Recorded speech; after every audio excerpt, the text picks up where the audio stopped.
पिलामाने आज आमे चतुर्थ श्रेणी गणित पुस्तकर पाठ 13 भग्न संख्यार सान बड़ चिन्हिबा।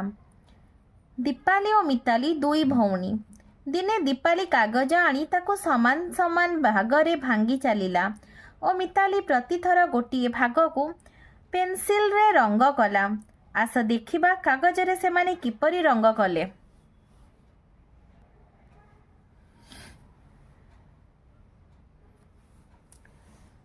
प्रथम चित्र को देख पिला माने यह दुई समान भाग होईछि। कला रंग थिबा भाग होउछि दुई भागरु एक भाग कला रंग होईछि। ताकू आमे कोन लेखिबा ना अधा। कला रंग थिबा अंशर भग्न संख्या आमे कोन लेखिबा ना दुई भागरु एक भाग अर्थात एक विभक्त को दुई। रंगीन अंश से परी केते भाग एक विभक्त दुई। द्वितीय चित्र को देख पिला माने एटी तीन समान भाग अछि। तीन समान भागरु कला रंग थिबा भाग होछि एक भाग। तो आमे कोन लिखिबा एक तृतीयांश। कला रंग थिबा अंशर भग्न संख्या रूप कोन हबो एक विभक्त तीन। रंगीन अंशर भग्न संख्या रूप एटी पिला मन चित्र को देखो। रंगीन अंश थिबा रंगीन अंश केते अछि ना दुईटी रंगीन अंश दुई भाग रंगीन अंश अछि। तार भग्न संख्या रूप कोन हबो दुई विभक्त तीन। पिला माने एही चित्रटी को देखो। एही चित्रटी चारि समान भाग होईछि। एथिरु कला रंग थिबा भाग एक भाग आमे लिखिबा एक चतुर्थांश।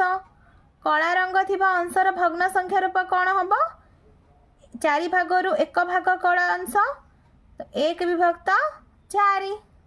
रंगीन अंश होछि तीन भाग तीन विभक्त चारि। ए चित्रटी को देखो पिला माने यह केते भाग होईछि एक दुई तीन चारि पाँच पाँच समान भाग। कला रंग थिबा भाग होछि पाँच भागरु एक भाग एक पंचमांश। कला रंग थिबा अंशर भग्न संख्या रूप हबो एक विभक्त पाँच। रंगीन अंश होछि एक दुई तीन चारि चारि विभक्त पाँच। ए चित्रटी को देखो पिला माने एक दुई तीन चारि पाँच छ यह छ समान भाग। कला रंग थिबा भाग एक भाग तो आमे कोन लिखिबा एक षष्ठांश। कला रंग थिबा अंशर भग्न संख्या रूप हबो एक विभक्त छ। एही चित्र को देखो यार रंगीन अंश होछि एक दुई तीन चारि पाँच पाँच। तो छ भागरु पाँच भाग होछि रंगीन अंश भग्न संख्या रूप हबो पाँच विभक्त छ। ए चित्रटी को पिला माने देखो यह केते समान भाग होइछि सात समान भाग होइछि एक दुई तीन चारि पाँच छ सात। कला रंग थिबा अंश एक ताको आमे किपर लिखिया ना एक सप्तमांश। कला रंग थिबा अंशर भग्न संख्या रूप एक विभक्त सात। रंगीन अंशर भग्न संख्या रूप छ विभक्त सात। एही चित्रटी को देख पिला माने यह केते समान भाग होइछि ना एक दुई तीन चारि पाँच छ सात आठ यह आठ समान भाग होइछि। यार कला रंग थिबा भाग होछि एक भाग आउ रंगीन अंश होछि सात भाग। तो कला रंग थिबा भाग को आमे लिखिबा एक अष्टमांश और यार भग्न संख्या रूप होछि एक विभक्त आठ और रंगीन अंशर भग्न संख्या रूप होछि सात विभक्त आठ। ए चित्रटी को देखो पिला माने यह समान नौ समान भाग होइछि। एथिरु कला रंग थिबा भाग होछि एक आउ आठ भाग होछि रंगीन अंश। तो यार कला रंग थिबा भाग को आमे देखिबा एक नवमांश। कला रंग थिबा अंशर भग्न संख्या रूप होछि एक विभक्त नौ और रंगीन अंशर भग्न संख्या रूप आठ विभक्त नौ। पिला माने एही चित्रटी को देखो यह केते समान भाग होइछि ना यह 10 समान भाग होइछि। एथिरु एक भाग होछि कला रंग और 9 भाग होछि आमर रंगीन अंश। तो आम कला भाग रंग थिबा भाग कौन लिखिबा एक दशमांश और कला रंग थिबा अंशर भग्न संख्या रूप होची 1 विभक्त 10। रंगीन अंश थिबा रंगीन अंशर भग्न संख्या रूप होची 9 विभक्त 10। पिला माने तुम ये भग्न संख्या गुडी को देख एथिरे लब सान और हर बड़ अच्छी ए जो भग्न संख्या रे लब सान और हर बड़ थाए ताहाको प्रकृत भग्न संख्या कुहा जाए।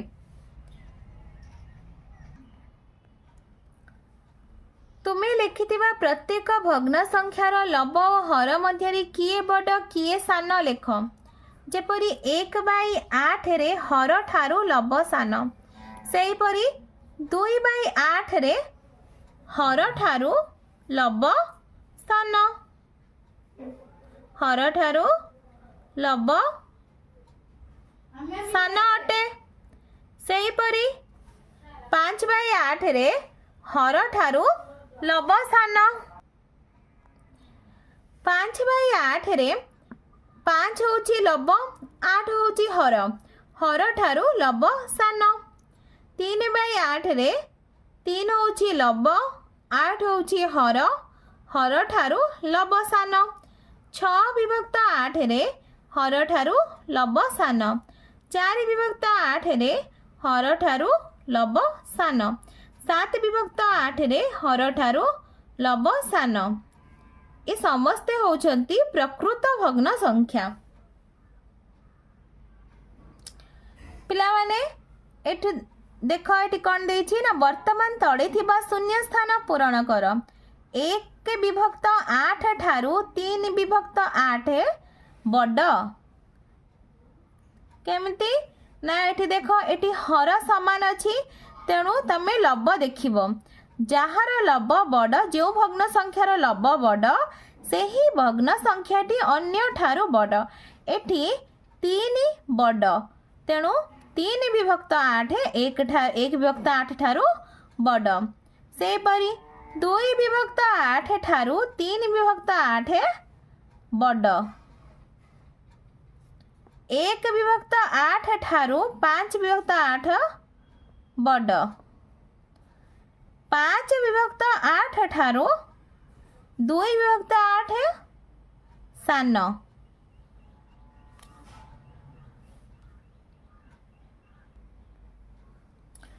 आमे कौन जानिले ना जदि दुईटी भग्न संख्यार हर समान ताहेले सेमानक मध्यरे जो भग्न संख्यार लब बड़ से ही भग्न संख्याटी अन्य ठारू बड़ और जो भग्न संख्यार लब सान से ही भग्न संख्याटी अन्य ठारू सान। पिलाने एबे आमे अभ्यास कार्य करिबा।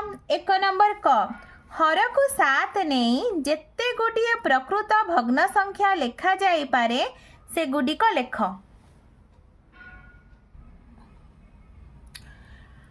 पिला माने आमे हर को 7 नहीं प्रकृत भग्न संख्या गठन करिबा। 1 विभक्त 7 2 विभक्त 7 3 विभक्त 7 4 विभक्त 7 5 विभक्त 7 6 विभक्त 7। ख नंबर प्रश्न देखो पिला माने कौन देछि ना हर न होइथिबा केतोटी प्रकृत भग्न संख्या लेखिबा संभव ना 1 विभक्त 9 2 विभक्त 9 3 विभक्त 9 4 विभक्त 9 5 विभक्त 9 6 विभक्त 9 7 विभक्त 9 8 विभक्त 9। 1 2 3 4 5 6 7 8 ना हर न होइथिबा 8टी प्रकृत भग्न संख्या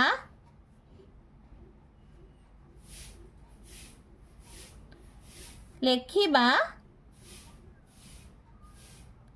संभव।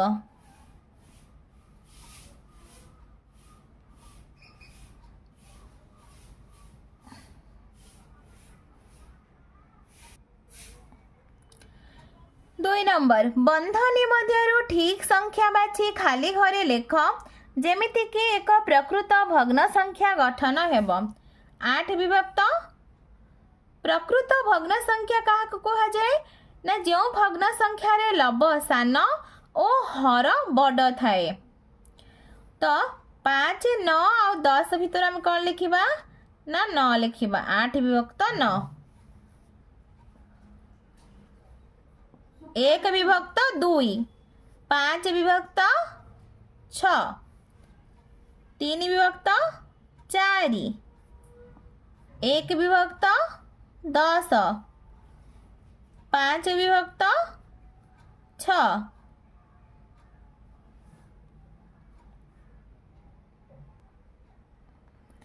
3 नंबर 1 3 5 7 संख्या मानंको लब और हर रूपे नहीं जेते संख्यक प्रकृत भग्न संख्या गढ़ा जाई पारिब गढ़ और लेख 1 विभक्त 3 1 विभक्त 5 1 विभक्त 7 3 विभक्त 5 3 विभक्त 7 5 विभक्त 7 4 नंबर निम्न भग्न संख्या गुडिकर लब को गोल बुलाओ 7 विभक्त 9 रे 7 लब 1 2 3 6 4 पिलान देखो मु लब को गोल बुलाई देछि 5 नंबर निम्न भग्न संख्या गुडिकर हर को गोल बुलाओ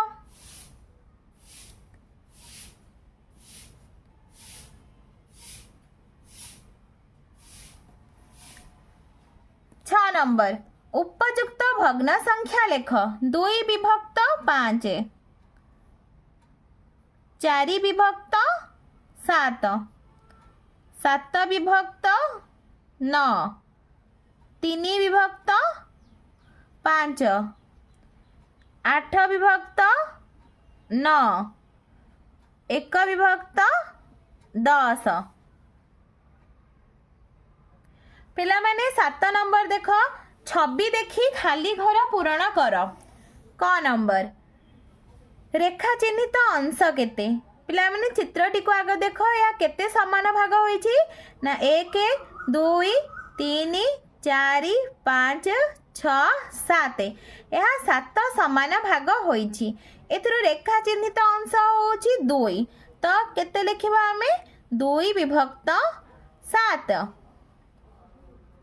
धड़ा थिबा अंश होची 1 2 3 4 5 तो 5 विभक्त 7 होची धड़ा थिबा अंश पिला माने ख नंबर चित्र को देख या केते भाग होईची ना 1 2 3 4 5 6 7 8 यह 8 भाग होईची रेखा चिन्हित अंश 3 भाग तो केते लिखिबा हमें 3 विभक्त 8 धड़ा थिबा अंश होची 1 2 3 4 5 तो धड़ा थिबा अंश होची 5 विभक्त 8 पिलाने तुमको वीडियो टी भल लागिले लाइक एंड सब्सक्राइब करिवो।